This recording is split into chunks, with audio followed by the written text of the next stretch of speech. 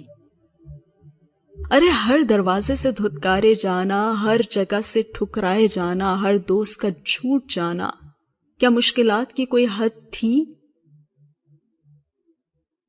صبر صبر صبر، آخر انسان کتنا صبر کرے۔ ایک نقاب ہی تو کرنا شروع کیا تھا اس نے، اور ایک دم سے اتنے چہروں سے نقاب کیسے اتر گئے؟ سب کے چہرے واضح کیوں ہو گئے؟ اب ڈرائیور بھی بے مقصد سڑکوں پہ گاڑی چلاتا گیا، اور بہت دیر بعد جب اس کا سر درد سے پھٹنے لگا تو اس نے گھر چلنے کا کہا۔ جیسے ہی گھر آئی تو دیکھا ابا کمرے میں تھے اور آج ٹیک لگا کر بیٹھے اینک لگائے اخبار دیکھ رہے تھے، اور اس نے دروازے کی درز سے ان کو دیکھا، اور ایک تھکی تھکی سی مسکراہٹ اس کے لبوں پہ بکھر گئی۔ پھر وہ بنا انہیں تنگ کیے بس اپنے کمرے میں ہی چلی گئی۔ زارا کی باتوں نے اسے اتنا ڈسٹرب کیا تھا کہ وہ رات کا کھانا بھی نہیں کھا سکی تھی۔ فاطمہ نے اس سے پوچھا تھا، اور ان کا رویہ ذرا سا بہتر تھا کیونکہ آخر تھیں تو ماں نہ، مگر اسے بھوک نہ لگنے کا بہانہ کر دیا، اور پھر وہ اوپر چھت پہ چلی آئی۔ وہاں پہ جھولا ویران پڑا ہوا تھا، اور اس پہ آ بیٹھی تو دھیرے سے بہت سی یادیں سامنے دیوار سے لگے ابا کے گملوں کے اوپر سائے بن کر ناچنے لگی۔ آج چاند کی روشنی کافی تیز تھی اور پودوں کے پتے چمک رہے تھے، اور اسے سبانجی میں جھیل کنارے پہ چھائی چاندی کی تہ یاد آئی، اور چاندی کے مجسمے، اور اسی جگہ بیٹھا وہ شخص جو خاموشی سے اس کی کہانی سنے گیا تھا لیکن اپنی نہیں سنائی تھی۔ وہ واپس جا کر فون بھی اس نے نہیں کیا، اور وہ تھا ہی ایسا، پھر بھی وہ اس سے امید وابستہ کر لیتی تھی۔ ارے پاگل تھی نا وہ۔ اور بہت دیر وہ جھولے پہ بیٹھی ابا کے گملوں کو دیکھتی رہی۔ وہ پہلے سے زیادہ مرجھا گئے تھے، ابا بیمار پڑے تو ملازموں نے بھی ان کا خیال رکھنا چھوڑ دیا۔ وہ منڈیر کے سامنے والی دیوار کے ساتھ رکھے ہوئے تھے، اور ان کی اور منڈیر کے درمیان قریباً 4 گز چوڑا صحن تھا، اور وہ چھت کا پچھلا حصہ تھا، اور ٹیرس دوسری طرف تھا۔ وہ اب ٹیرس پہ نہیں بیٹھی تھی کہ وہاں بے پردگی ہوتی سامنے گھروں میں نظر آتا تھا، اور سوچنے لگی کہ اللہ اللہ پھر سے پردہ۔ اس نے بددلی سے سر جھٹکا، نہیں وہ اپنے پردے سے تنگ نہیں پڑ رہی تھی، لیکن پھر وہ بیزاری کیوں محسوس کر رہی تھی؟ اپنی ہی سوچوں سے اکتا کر وہ کھڑی ہو گئی اور اندر جانے کے لیے دروازے کی طرف بڑھی، لیکن پھر رک گئی۔ کیونکہ گملوں اور منڈیر کے درمیان کچھ تھا اور کچھ چمکا تھا۔ کون؟ وہ ذرا چوکنی ہو کر پیچھے ہوئی۔ کوئی ہے؟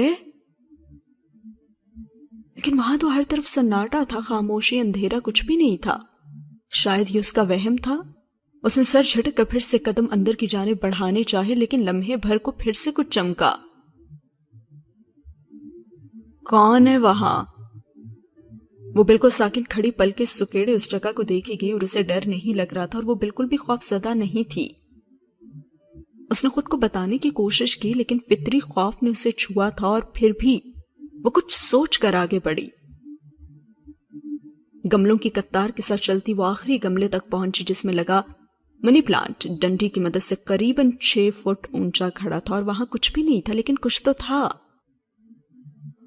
کسی احساس کے تحت وہ ذرا سی آگے ہوئی، پھر ایک دم رک گئی۔ خدایا! وہ جیسے کرنٹ کھا کر 2 قدم پیچھے ہٹی اور پھر بے یقینی سے پھٹی پھٹی نگاہوں سے گردن اونچی کر کے دیکھا۔ اونچے منی پلانٹ سے لے کر چھت کی منڈیر تک اندیکھی دیوار سی بنی تھی، اور مکڑی کے جالے کی دیوار، جیسے کسی بیڈمنٹن کورٹ میں جالی دار نیٹ لگا ہوا ہوتا ہے۔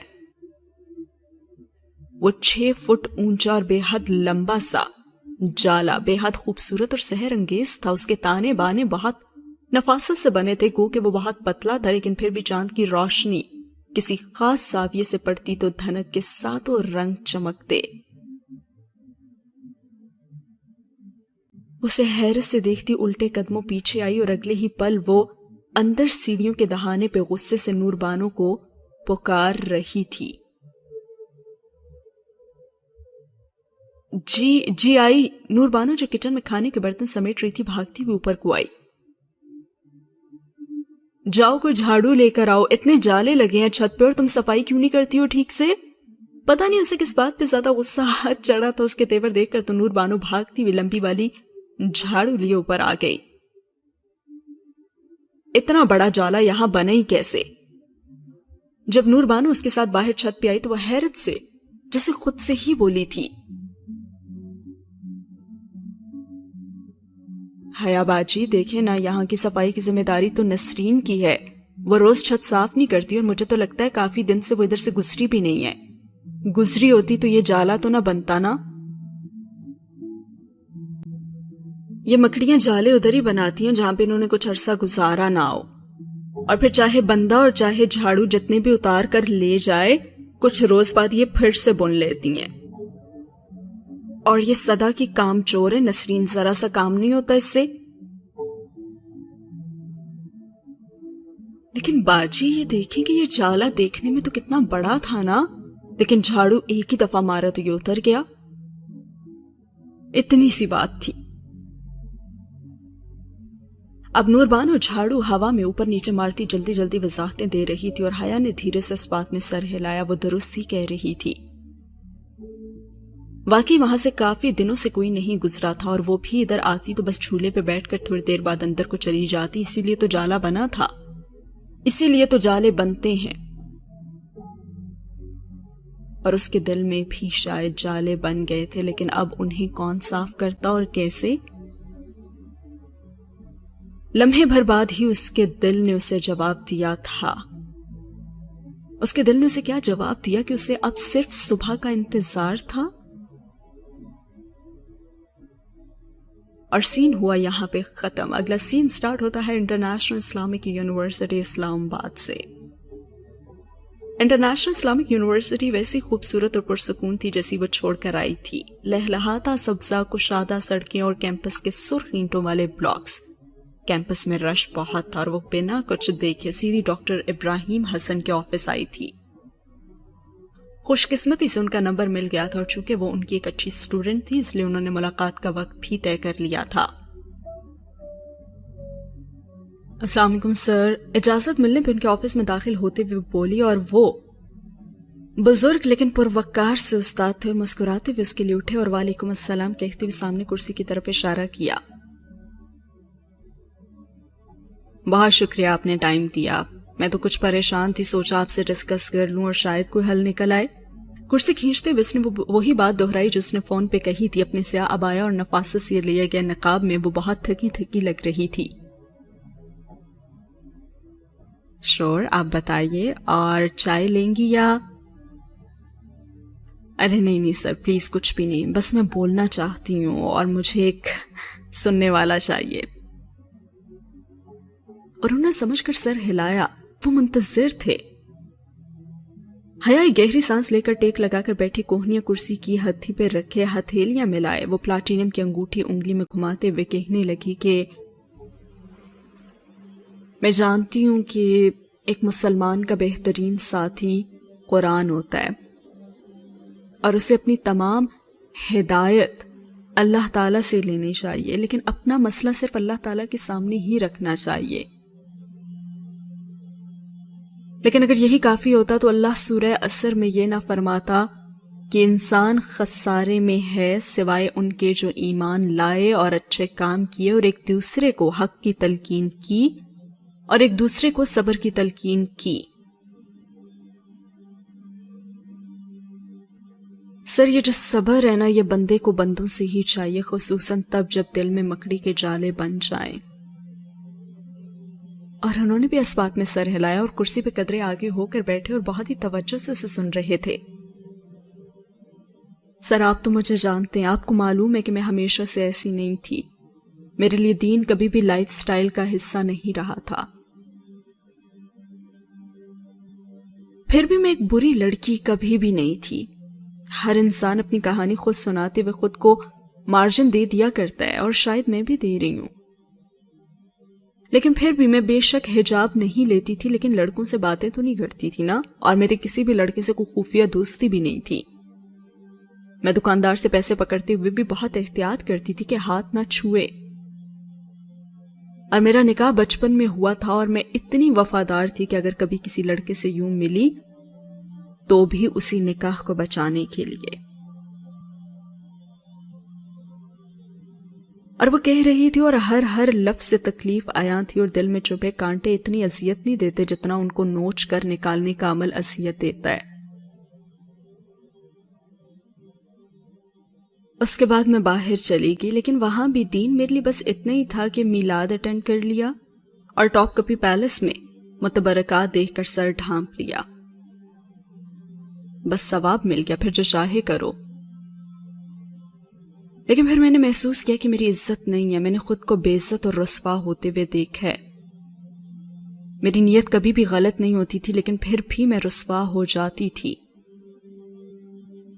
تب میری سمجھ میں نہیں آتا تھا کہ یہ کیوں ہوتا ہے۔ پھر مجھے اللہ نے 2 قسم کے عذاب چکھائے، ایک روحانی اور ایک جسمانی۔ پہلے میں نے موت دیکھی اور پھر موت کے بعد کا جہنم، اور درد سے اس نے آنکھیں بند کر لی، اور بھڑکتا الاؤ اور دہکتے انگارے سب کچھ اس کے سامنے ہی تھا۔ میری جلد پہ آج بھی وہ زخم تازے ہیں جو اس بھیانک حادثے نے مجھے دیے ہیں۔ تب مجھے سمجھ میں آ گیا کہ اللہ تعالیٰ کی رضا صرف تمنا اور خواہش سے نہیں ملتی، اس کے لیے تو دل بھی مارنا پڑتا ہے، محنت کرنی پڑتی ہے۔ اور میں نے دل مارا ہے تاکہ میری آنکھ میں اور دل میں اور وجود میں نور داخل ہو، اور میں نے وہ سب کرنا بھی چاہا جو اللہ تعالیٰ چاہتا تھا کہ میں کروں۔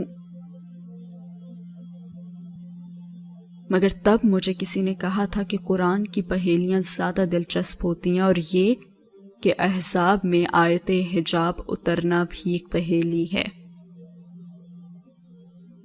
اس نے اس پہیلی کو یوں حل کیا کہ حجاب لینا خندق کی جنگ کو دعوت دینے کے مترادف ہے، جہاں کسی عہد میں بندھے بنو قریظہ ساتھ چھوڑ جاتے ہیں، جہاں جاڑے کی سختی ہوتی ہے، بھوک کی تنگی ہوتی ہے۔ اور پھر میں نے خود کو بھی اسی خندق میں پایا۔ اب جب کہ میں اس دوسرے لائف سٹائل کو نہیں چھوڑنا چاہتی تو لوگ مجھے اس پہ مجبور کر رہے ہیں۔ میرے خود سگے تایا جو اپنی بیٹی کو ساری عمر سکارف کرواتے آئے ہیں، وہی اس کے خلاف ہو گئے ہیں۔ میں کیسے اس دل کی ویرانی پہ قابو پاؤں جو میرے اندر اتر آئی ہے؟ میں کیسے ان جالوں کو صاف کروں؟ مجھے بتائیں۔ بہت ہی بے بسی اور شگستگی سے کہتے اس نے اپنا سوال ان کے سامنے رکھا اور دل تو جیسے غبار سے صاف ہوا تھا اور ایک بوجھ سا کندھوں سے اترا تھا۔ اس کے بعد جواب آتا ہے پروفیسر صاحب کا، اور کیا خوبصورت وہ جواب دیتے ہیں۔ اس ایپیسوڈ کو تو یہاں پہ ختم کرتے ہیں، وہ جواب میں ایڈ کرتی ہوں نیکسٹ ایپیسوڈ میں۔ آئی ہوپ کہ آپ لوگوں کو اچھا لگے گا۔ اللہ حافظ۔